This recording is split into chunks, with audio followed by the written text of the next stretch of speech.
लाल चुनरिया हवा मन लहरावे।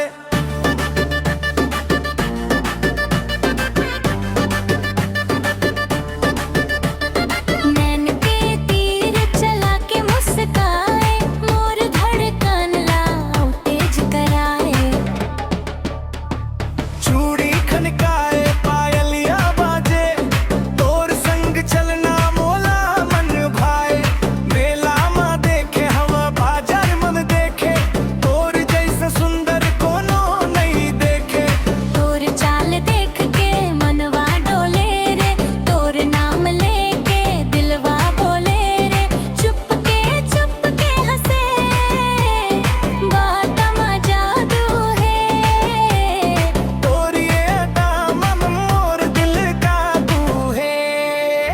आँख मारे टुरी, आँख मारे टुरी मोर दिल आ चुराए। आँख मारे टुरी, देखत ही देखत मन मा समाए। मोर दिल बेकाबू है, टुरी बेकाबू है।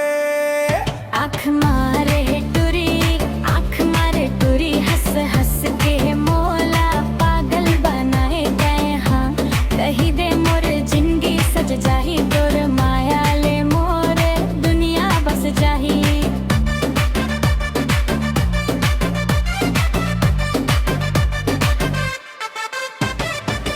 एक नजर माँ दिल हार गे हम, तोर माया माँ पागल हो गे हम।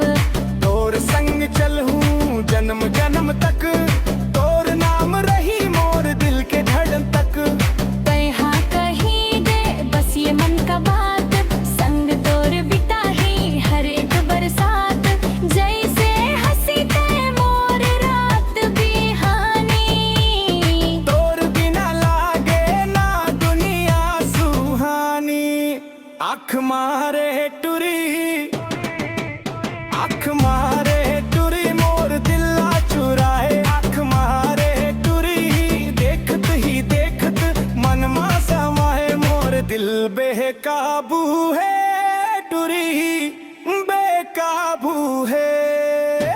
आँख मारे टुरी, आँख मारे टुरी, हंस हंस के